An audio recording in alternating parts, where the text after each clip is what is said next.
Yo, what is up, guys? Delboy here, aka Blue Collar Sports TV. Hopefully, you guys are doing well. If you're new here, smash that like, hit subscribe, all of that good stuff. So, this video really is a quick rundown of the boxing schedule in June. I'll be going through the main fights, the main cards, and really telling you guys what to look out for. June isn't quite as strong as May, it has to be said, but nevertheless, there are still some good fight dates in the month of June, and I will take you through them. Before I do, let me take a swig of my coffee. Lovely jubbly. And we start in Mexico, the return of David Lemieux. Now, this is Friday the 4th of June, so today, David Lemieux is returning. He's fighting David Zagara. It's a fight in which David Lemieux should win, but David Lemieux is always good value for money, so there's that to look out for. On the undercard, you also have a return of Simon Keane, heavyweight prospect based out of Canada, big puncher but dodgy chin, so he's always fun to watch himself. And you also have super middleweight prospect Eric Bazinian, who I've never seen before. I know he's been highly ranked for a long time in the WBO, so you've also got him on the card as well. So there's a minor card going down in Mexico that you might be interested in. Also, you have a card in Russia on the 4th of June. This is actually currently underway now, headlined by Fedor Chudanov versus Rhino Lindenberg. This is for the WBA Gold Super Middleweight title. Decent little fight. Lindenberg does come to fight, but I would imagine Fedor Chudanov will have too much in this fight. Ultimately, I just think he's a better fighter, to tell you the truth. Should have really cleared my throat before I started this, but there we go. It is what it is.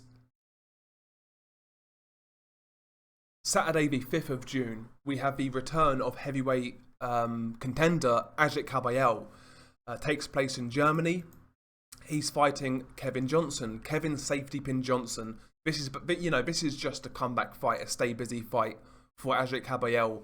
Obviously, Kabayel was a former European heavyweight champion, beat Derek Chisora back in 2017, I want to say, and ever since then, to be honest, his career has gone nowhere. That was quite a good win at the time, but he's not been active and he's not really fought a high level of competition, and it continues here with Kevin Johnson. I mean, it's a tune-up fight, it's a stay-busy fight, but after this, we need to see Kabayel in there with somebody decent, maybe someone like Otto Wallin. But, if you're interested, you have the return of Ajit Kabayel. Also on the 5th of June, we do have the return of another heavyweight by the name of Daniel Dubois. He's fighting Bogdan Dinu. I actually don't mind this as a comeback fight for Daniel Dubois. Bogdan Dinu is good for like 4 rounds. He'll actually come to fight. He'll throw some punches. And early on, I can actually see him having success against Dubois. Maybe Dubois is a bit tentative from what happened against Joe Joyce. Maybe you see Dinu make a lively start, but I would imagine Dubois overwhelms him with his power, with his strength, and gets Dinu out of there in the mid-rounds. But all in all, I think this is a pretty good comeback opponent for Daniel Dubois. Really, in hindsight, this is the sort of opponent that Dubois should have been fighting before he fought Joe Joyce, but nevertheless, he's fighting him now. It's a decent comeback opponent, and I will definitely be watching.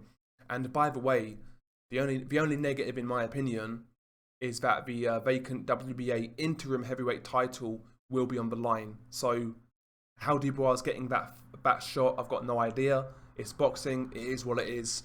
And on the undercard, you have a whole host of prospects: Nathan Huni, Liam Davis, Tommy Fury. And yeah, it's not really a great card. I'm only really looking at Daniel Dubois. Let's move forwards. And that is pretty much it for the 5th of June, sorry. But obviously also on the 6th of June, we have a Showtime pay-per-view card headlined by Floyd Mayweather and Logan Paul. That, of course, is an exhibition. I've got no interest in that whatsoever. But on the undercard, you do have a couple of pro fights. Jarrett Hurd versus Luis Arias could be good fun while it lasts. I fully expect Jarrett Hurd to win that fight, but you know, both guys are pretty aggressive. Both guys kind of use their face as defense. So it'll be a fun little fight while it lasts. But I think Jarrett Hurd is too big, too strong, and he'll win that fight more than likely by late stoppage. You also have the return of Badou Jack. Now, he was originally supposed to fight Jean Pascal in a rematch. In a fight I was really looking forward to, but Jean Pascal tested positive for everything under the sun when it comes to PEDs. He's out, and the replacement opponent is Dervin Colina, who I've never heard of. So, God knows what we're going to get from Dervin Colina. But, you know, I like Badou Jack, always have done. Good to see him back in the ring. We'll see how he looks. But that's really it for the 6th of June. Now let's move forwards. Also got a decent little card in Russia. Roman Andreev, who's a lightweight contender. He's fighting Freddy Fonseca. Decent little fight, decent little test. Andreev is kind of climbing the ranks, so I expect him to win, but decent little fight for him. And that's basically it for the 11th, I believe.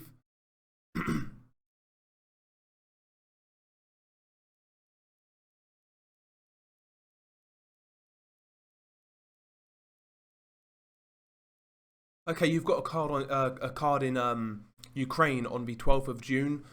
Some heavyweight prospects on this card, including Vladislav Serenko, who's a decent prospect. He's fighting Newell Oatar, who's he's a heavyweight journeyman essentially, pretty durable. You know, been around a little bit. So good little step up for Serenko in comparison to his previous competition. I'll definitely be keeping an eye out on that.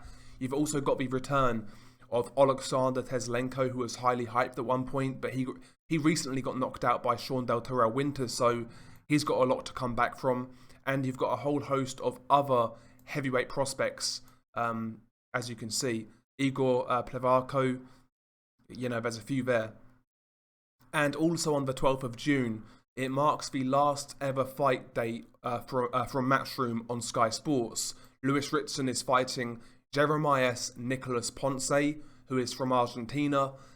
And, you know, I'm not really sure what to expect from that fight, to tell you the truth, because I've got no idea how good Ponce is or how bad he is. Out of Argentina, unbeaten. If he can box a little bit, he'll give Lewis Ritson problems, you know? So I do hope to see a competitive fight. Maybe Ponce is one of those diamond in the rough type guys, or maybe he sucks. We'll see what happens, man. Lewis Ritson is always pretty good value for money, always comes to fight. So if I'm available, I'll watch it, but, you know, it is what it is, really. It is what it is. And in America, we have the return of Shakur Stevenson. He's fighting for the WBO interim super featherweight title, and he's fighting Jeremiah Nakatila, who's a decent little fighter. Nakatila I would describe as like a fringe contender, not genuine world class, but, you know, there or thereabouts outside of the top 10. Shakur Stevenson, in my opinion, one of the best talents in US boxing. I do think he's going to go a long way. I fully expect him to win this fight, more than likely a 12-round wide unanimous decision. And on the undercard, a fight I'm really actually quite interested in is Jose Pedraza versus Julian Rodriguez. Of course, Pedraza, very experienced, two-weight world champion. Julian Rodriguez, a bit of an up-and-coming contender. A good test for Julian Rodriguez. Pedraza, in my opinion, has got a beautiful style, really smooth boxer to watch.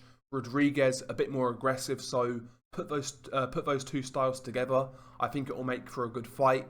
I've never been too high on Julian Rodriguez, to tell you the truth, but, you know, this is his moment of truth, so we'll see what happens in this fight. But I think this is the solid fight, actually. I think it's the best fight on that card, to tell you the truth.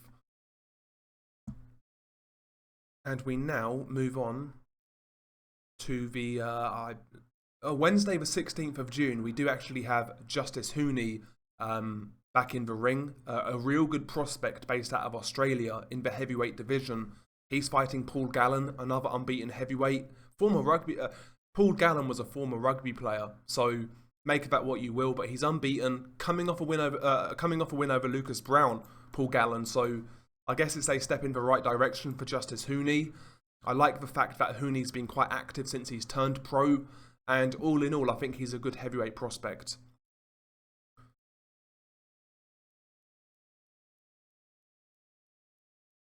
And we now move on to... Okay, Saturday the 19th of June, we have the return, or the continuing comeback of Felix Sturm. He's fighting James Kraft, an unbeaten prospect. Also on the undercard, you've got the Cuban heavyweight prospect, Jose Lauderay. Really good amateur back in the day, fought in the World Series of Boxing as well. A lot of pedigree behind him, Cuban fighter. Definitely a guy worth keeping your eye out on in the heavyweight division in terms of up-and-comers. And you also have Vincent Feigenbutz on the card as well.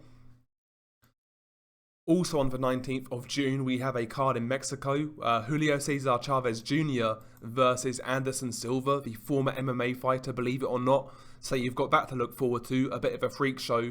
And you also have Omar Chavez versus Ramon Alvarez. Let's skip forward to America. We have a card on Triller. Teofimo Lopez versus George Kambosos Jr. That fight is for Teofimo Lopez's lightweight belts, and Kambosos is the IBF mandatory challenger. I think Kambosos will give it a go. He'll come to fight. Naturally, he's quite aggressive, but I don't really see him. I don't see him having the tactical know-how or the power to really trouble Teofimo. I think he'll stick around for a few rounds, but I think Teofimo gets him out of there in the mid-rounds and looks pretty good doing so. But I fully expect Teo to win, but Teo is an exciting fighter, so it'll be good to see him back in the ring after beating Lomachenko. Also on the undercard, you have Andy Vences versus John O'Carroll. That's actually a pretty good fight, to be fair. I'm actually leaning towards Andy Vences in that fight. I think he might outwork John O'Carroll, but it's a good fight, good competitive fight. And you also have the return of Michael Hunter. He's fighting former cruiserweight Mike Wilson. A lot of people right now are rather down on Michael Hunter for ducking Filip Hrgović, so not many people are going to be interested in watching that fight, to be honest. Also on the 19th of June, you have the return of the monster Naoya Inoue. He's fighting Michael Dasmariñas, who is the WBO mandatory challenger. No, IBF mandatory challenger, sorry, I believe. And yeah, I mean, it's a fight in which Inoue should win. He's a huge favourite, and I do expect him to be too big, too strong, too powerful, too good for Michael Dasmariñas. But Michael Dasmariñas isn't a bad fighter, to be honest.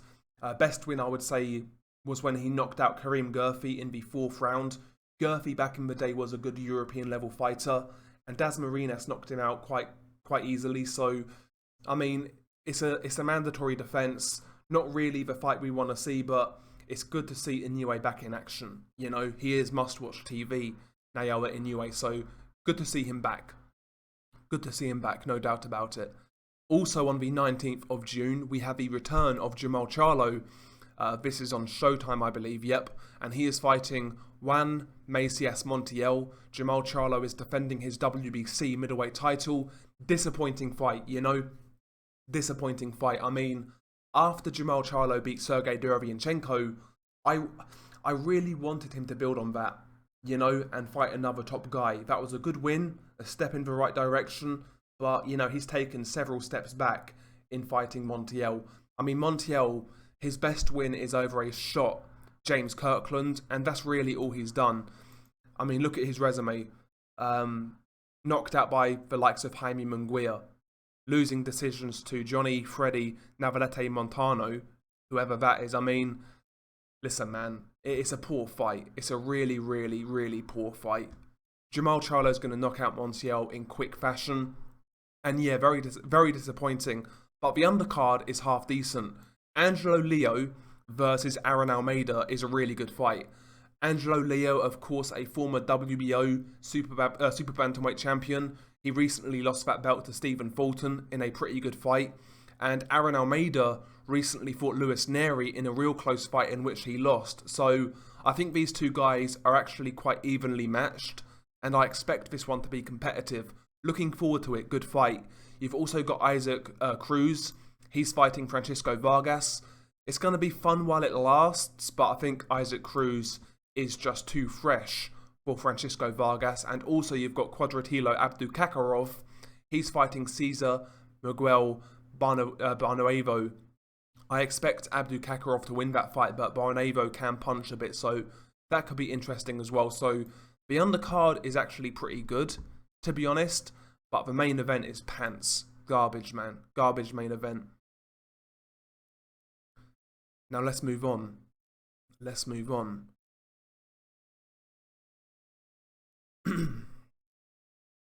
Friday the 25th of June, we have some good domestic action. Jose Burton versus Liam Conroy. That is at light heavyweight. Good little fight, that. Good little fight. Okay, anything else?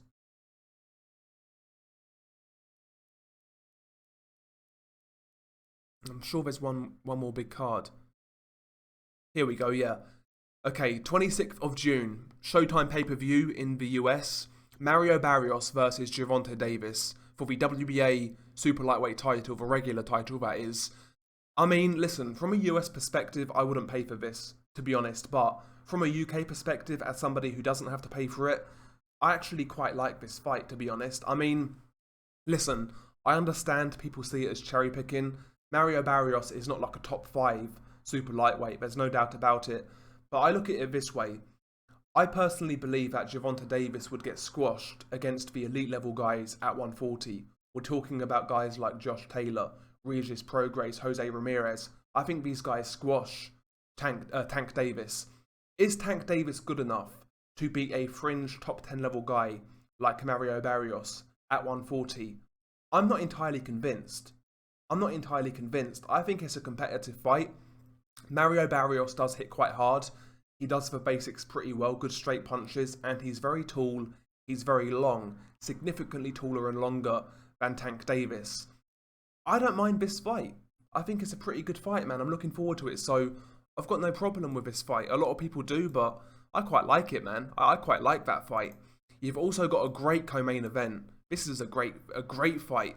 Erickson Lubin versus Jason Rosario. That's a really, really, really good fight. That's a crossroads fight. I mean, obviously Jason Rosario in his last fight lost to Jamel Charlo by knockout in their unification fight. And Erickson Lubin, a few fights ago, got knocked out by Jamel Charlo as well. So these guys do have something in common. And, you know, both guys really are fighting to stay relevant at world level. And like I say, it's a great crossroads fight. Hard to call. You know, both guys have question marks over their durability in the weight class. And I think putting these two guys together is going to make for a really good fight. I actually favour Erickson Lubin in this one. I think it's a great fight. Looking forward to it. And you've also got Batia Akhmedov. He's fighting Argenis Mendez. Decent little fight. And you've also got the return of Julian J. Rock Williams. He's fighting Brian Mendoza. Have I seen Brian Mendoza fight before? I don't think I have. So his best win is over Cornflakes Lamana, went the distance. So yeah, I mean, I expect Julian Williams to win that fight just by looking at that, to be honest. But it's good. It's good to see Julian Williams back. He is a good fighter. And also on the 26th of June, we have the return of Vasily Lomachenko. He's fighting Mayoshi Nakatani. That's a good fight. Lomachenko coming off a loss to Teofimo Lopez, coming off shoulder surgery. Nakatani is a big, strong lightweight, basically 6 foot. He's tall, he's long, he hits pretty hard, got a good gas tank, he's durable. In terms of skill level, he's light years away from Lomachenko, light years below Lomachenko. But in terms of that physicality, I think he'll give Lomachenko a hard fight. And I think it's a tough comeback fight. I'm actually looking forward to that fight.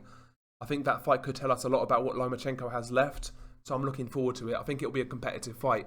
And also on the undercard, we've got Janibek Alim Kanuli versus Rob Brandt. That's a good fight. Janibek is a real good prospect in the middleweight division. Obviously, a guy with a lot of amateur pedigree. Actually beat Anthony Fowler in the amateurs, for what it's worth. And yeah, when he turned pro, Janibek, I wasn't all that convinced, to tell you the truth, but his last few fights, he's looked quite good. And Rob Brandt is a former WBA middleweight champion, So that's a good test. That's a real good test. In your 10th fight, fighting Rob Grant in the middleweight division is a good look. I mean, Rob Grant is certainly better than Jamal Charlo's opponent, for example, so I like that fight as well. Real good co-main event there. We'll see what Janibek has to offer. Can he pass this test? We shall see. But I'm looking forward to that fight, actually. That's a good little fight, that is. But, yeah, share your thoughts below. It's been your guy, Delboy. Peace.